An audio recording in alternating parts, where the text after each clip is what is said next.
Once again welcome back to my YouTube channel study centre. तो आज के इस इम्पॉर्टेंट वीडियो में मैं आपको बताऊंगा कुछ 2-3 गोल्डन रूल्स जो कि हेल्पफुल होंगे आपको एग्ज़ाम क्रैक करने के लिए। देखिए, प्रेपरेशन बहुत ज़्यादा लोग करते हैं। अगर किसी भी एग्ज़ाम के लिए हम एवरेज मान के चले, अगर एग्ज़ाम्पल 3000 वैकेंसीज़ होती है, 2000 वैकेंसीज़ होती है, 1000 वैकेंसीज़ होती है, लेकिन उसमें फॉर्म लगते हैं 2 लाख या फॉर्म लगते हैं 3 लाख। उनमें से अगर 2 लाख में हम देखें अराउंड 50,000, 30,000, 20,000 इतने ज़्यादा स्टूडेंट्स सीरियस होते हैं, यानी वो सीरियसली कहीं ना कहीं प्रेपरेशन करते हैं, लेकिन फिर भी एंड पे सिलेक्शन होता है टॉप 1000 का। तो अगर ये 50,000 बच्चे या 50 से भी कम हम मान लेते हैं कि 20,000 बच्चे अगर अच्छे से, बहुत अच्छे से प्रेपरेशन करते हैं 20,000 बच्चे, तो उनमें टॉप कौन करता है, जो टॉप के 1000 होते हैं वो एक्चुअल में कौन होते हैं। तो मैं आपको यही यहाँ पे स्ट्रैटेजी बोलूँगा कि आपको क्या करना है, कौन से 3 गोल्डन रूल्स को फॉलो करना है जिससे आपका मिनिमम एफर्ट पे मैक्सिमम आउटपुट आ सकता है। तो मैं खाली आपका 2 या 3 रूल्स बताऊँगा जो कि गोल्डन रूल्स होंगे टू क्रैक एनी एग्ज़ाम, चाहे वो जेके एसएसबी का एग्ज़ाम हो या कोई भी लेवल का एग्ज़ाम, उसको क्रैक करने के लिए 2-3 गोल्डन रूल्स होते हैं, वो आपको हमेशा माइंड में रखने चाहिए जब भी आप प्रिपरेशन करते हो किसी भी एग्ज़ाम के लिए। देखिए वो चीज़ें क्या है। सबसे पहले जब भी आप किसी एग्ज़ाम के लिए प्रिपेयर कर रहे हो, पहली और फॉरमोस्ट चीज़ है वो है सिलेबस। कुछ बच्चे क्या करते हैं, कंटिन्यूसली पढ़ रहे हैं, उतना ज़्यादा पढ़ लेते हैं, लेकिन वो सिलेबस से बाहर चले जाते हैं क्योंकि उनके माइंड में सिलेबस नहीं रहता है। तो आपका अगर कभी भी आपको एग्ज़ाम में टॉप करना है, राइट स्ट्रैटेजी अपनानी है, तो उसके लिए आपको सबसे पहले क्या करना है, सिलेबस को इतने अच्छे से पढ़ना है, इतने अच्छे से पढ़ना है कि वो आपको बिना देखे पूरे दिमाग में आ जाना चाहिए कि ये सिलेबस है।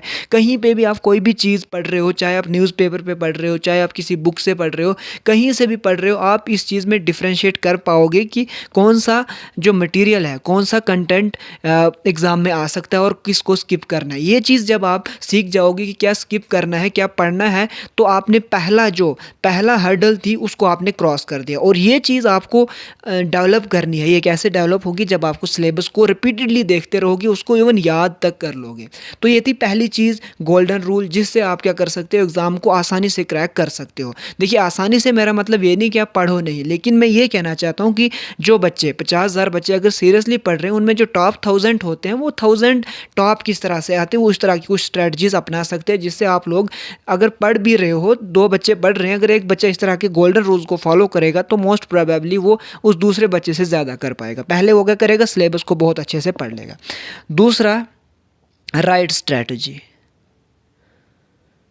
दूसरा, हम क्या करते हैं, अब अगर सिलेबस को हमने पढ़ लिया, अच्छे से देख लिया, हम फिर लग जाते हैं जो भी हमें मिला सिलेबस के रिलेटेड, जैसे कहीं पे सस्टेनेबल डेवलपमेंट गोल्स है सिलेबस में, कहीं पे पॉवर्टी है सिलेबस में, तो हम पूरी पॉवर्टी को पढ़ लेंगे, पूरे सस्टेनेबल डेवलपमेंट गोल्स को पढ़ लेंगे।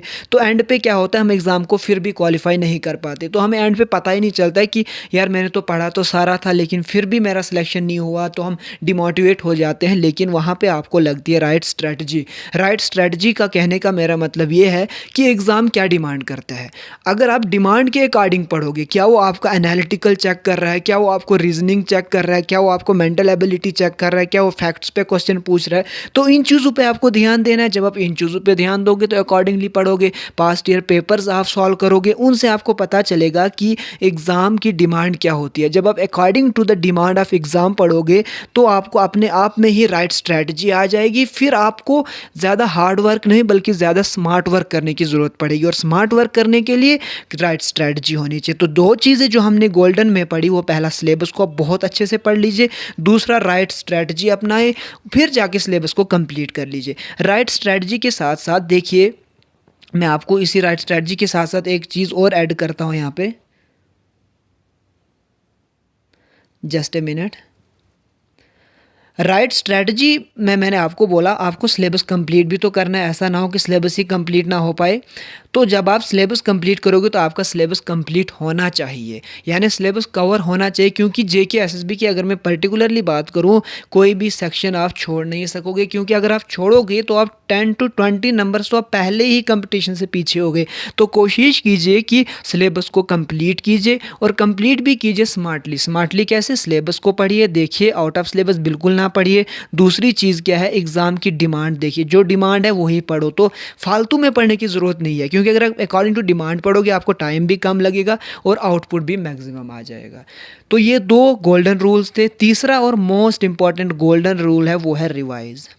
चाहे आप जितना भी पढ़ लो, जितना भी पढ़ लो, अगर आप रिवाइज़ नहीं कर पाए तो आप एंड करेंगे लूज़ कर जाओगे आप, यानी आप एग्ज़ाम को क्वालिफाई नहीं कर पाओगे। बहुत ज़्यादा इंपॉर्टेंट है। पहला क्या हमने देखा, सिलेबस को जब आपने अच्छे से देख लिया, आपको पता चल गया कि मुझे क्या पढ़ना है, क्या स्किप करना है। फिर आप आए दूसरी स्ट्रेटजी पे। दूसरी स्ट्रेटजी में आपने देखा एग्ज़ाम की क्या डिमांड है। जब आपने इन दो चीज़ों को एनालाइज कर लिया तो आपकी जो स्टडी होगी वो आप इफ़ेक्टिवली एफिशिएंटली कर सकते हो, क्योंकि आपको पता है क्या पढ़ना है और क्या छोड़ना है। वो इन 2 चीज़ों से, सिलेबस और डिमांड, एग्ज़ाम डिमांड से आपको ये 2 चीज़ें कंफर्म हो जाएंगी। जब आप ये 2 चीज़ें कर लोगे फिर आपको स्टडी करनी है। आपको स्टडी करते वक्त इन 2 चीज़ों का बहुत ध्यान रखना है। जब आपका सिलेबस कंप्लीट हो जाएगा फिर आप रिवाइज़ करिए।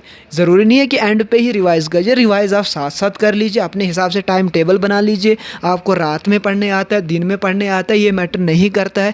कितने घंटे पढ़ोगे ये भी मैटर नहीं करता है। मैटर करता है आप कितना आउटपुट दे रहे हो, और आउटपुट तभी आएगा जब आप राइट स्ट्रैटेजी अपनाओगे। और राइट स्ट्रैटेजी बहुत ज़्यादा आपको हेल्प करेगा एग्ज़ाम क्रैक करने के लिए। और राइट स्ट्रैटेजी क्या है, ये 3 गोल्डन रूल्स आपको बहुत हेल्प करेंगे राइट स्ट्रैटेजी की तरफ ले जाने के लिए। तो आई होप यही 2-3 चीज़ें थी जो मैं आपके सामने यहाँ पे शेयर करना चाहता था। तो मैंने सोचा वीडियो बना देता हूँ, क्या पता किसी को हेल्पफुल लग जाए। तो आई होप आपको वीडियो पसंद आया होगा। अगर आपको वीडियो पसंद आया तो प्लीज़ चैनल को सब्सक्राइब कीजिए, वीडियो को ज़्यादा से ज़्यादा लाइक कीजिए। आज की वीडियो में रखते हैं इतना, मिलते हैं अगले वीडियो में नए जोश के साथ। तब तक के लिए अपना ख्याल रखिए। Thank you so much.